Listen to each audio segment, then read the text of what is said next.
The dog days of August tell us fall is not far away. A group of aviators from around the Pacific Northwest get into their airplanes and fly to Independence, Oregon. They're flying to the EAA 292 fly-in and our second STOL Expo.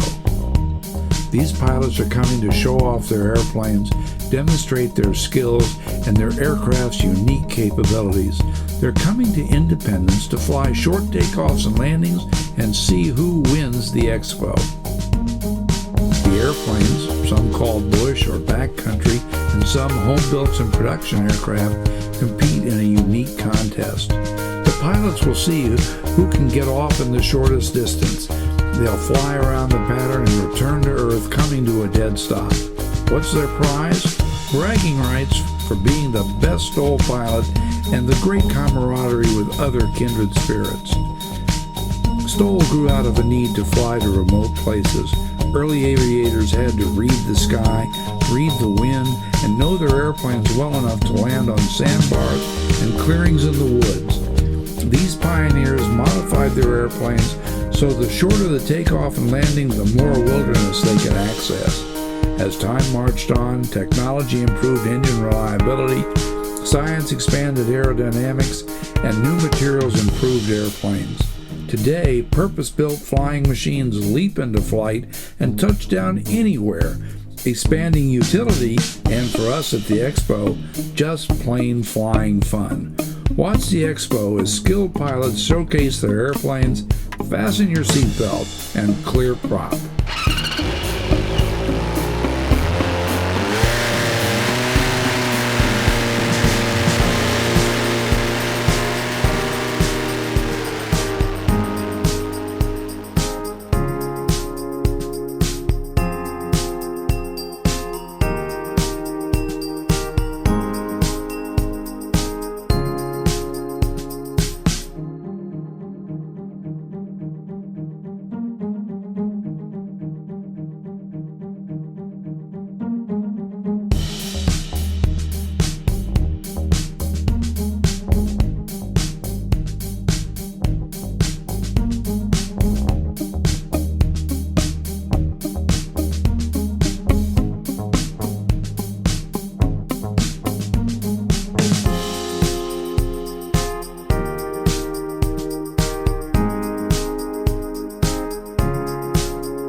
STOL competitions are like any competitions. They have rules. The judge brings the airplane up, motions it into position, and the pilot stops the airplane such that the main gear axles are right over the start line. The airplane stops, the pilot gets ready, it's all configured, holds the brakes, brings up the power, and gets ready to take off. Once the power is where he wants to be, the airplane starts its takeoff roll, and right there, as the main gear leaves the ground, that is the takeoff distance. The next part of this is the landing distance. The airplane must touch down on or after the start line. Here comes our competitor. The airplane is slowed down. Even though the tail wheel touches first, that doesn't matter. It's the main gear, which you see here, touch down just before the start line. So that's a scratch.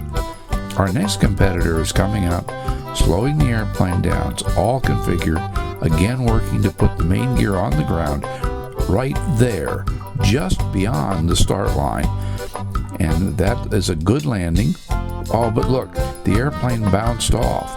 The full landing doesn't get scored until the airplane comes to a complete stop, as measured by the spotters on the edge of the runway. The airplane is slowing down, brakes are applied, and comes to a complete halt, and right about there, that's the landing. The landing distance and the takeoff distance combined get the total score for our competitor.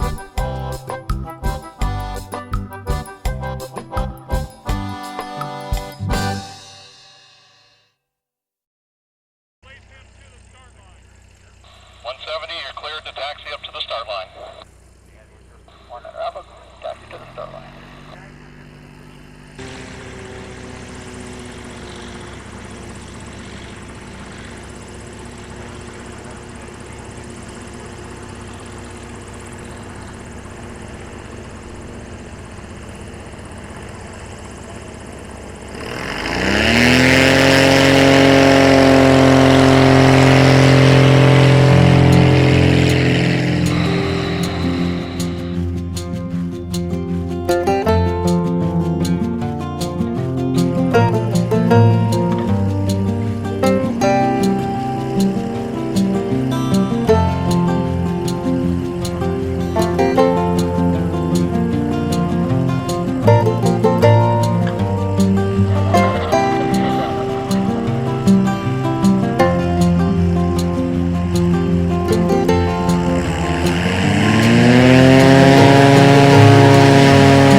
The 170, why don't you come on up, back to the ramp.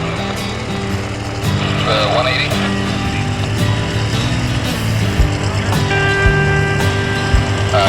Yellow line highway 1 short, this is the 180 pass, so you can taxi up along short of the runway.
flying around the age of, I'd say about 6 years old, till I got my pilot's license when I was 18 years old. And so my background includes a lot of tail wheel flying, as well as military flying. I flew the F-15C model for about 8 years with the military.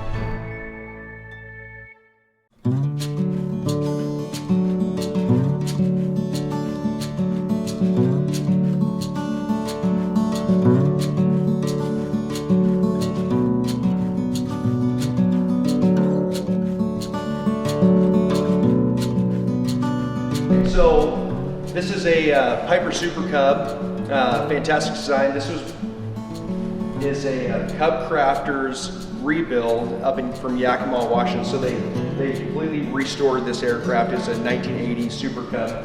And what this airplane has is it has vortex generators on the top of the wing. And as far as kind of that STOL bush flying, it has larger tires for landing in off-airport kind of rough environments, as well as kind of an oleo shock on the landing gear, so you could really absorb impact when you're landing in really kind of rough areas. This airplane is also equipped with high horsepower. It has a 180 horse Lycoming engine in 0360, and has a gross weight increased mod, so you could carry around 2,000 pounds total weight of the aircraft. As far as this plane's a very rugged machine. This thing is for going out of those strips that are 300 feet, 500 feet all day long. What's really amazing about this aircraft is, for the legal weight, whatever basically you fit in there, unless you're hauling around gold, it can carry it. It's really an amazing airplane.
Cub taxiing out, taxiing onto the runway up to the start line.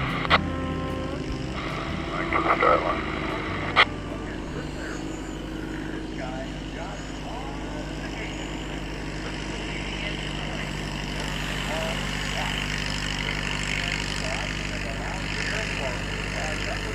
You want to do a 360 out there, Carbon Cub? Doing fine. Roger that.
Cub, you can taxi back and hold short.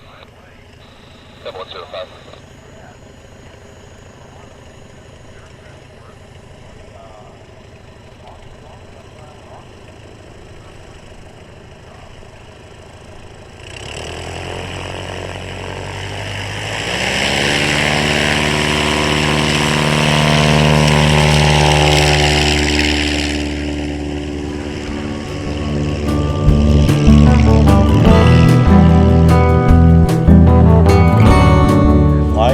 Just like I was, you know, I set up just like any landing, you know, shooting for the line being the threshold, and I don't try to get down and fly the length of the runway and then drop right on the line.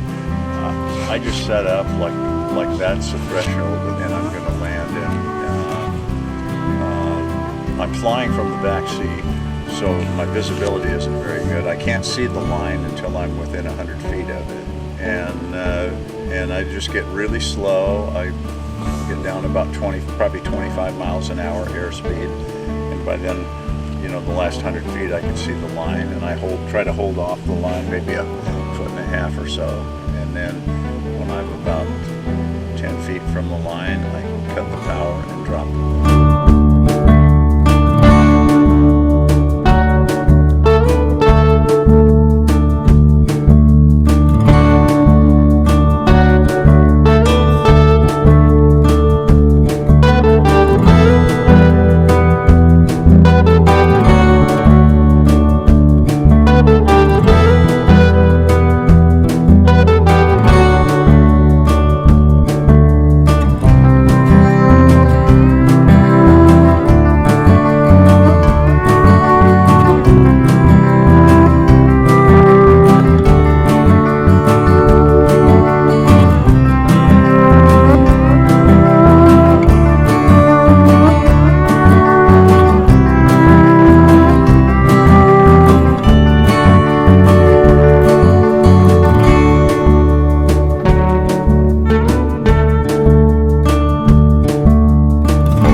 Well, I started flying about 15 years ago in ultralights. Coming from motorcycle racing background, getting into the off-airport just seemed like a natural for me.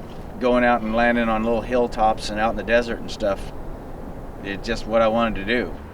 Yeah, this is my Highlander. It's what I fly, it's what I build, it's what I sell. I'm a dealer for Just Aircraft, and that's the manufacturer of the Highlander. I actually just built this one. It's my newest one. I built it just over the last winter. Started flying it this spring. And each one is a little better. I keep building new ones because I always come up with new ideas of what I want to do different. This one has a Yamaha Apex fuel-injected engine in it, 150 horsepower. And it works awesome. I love it.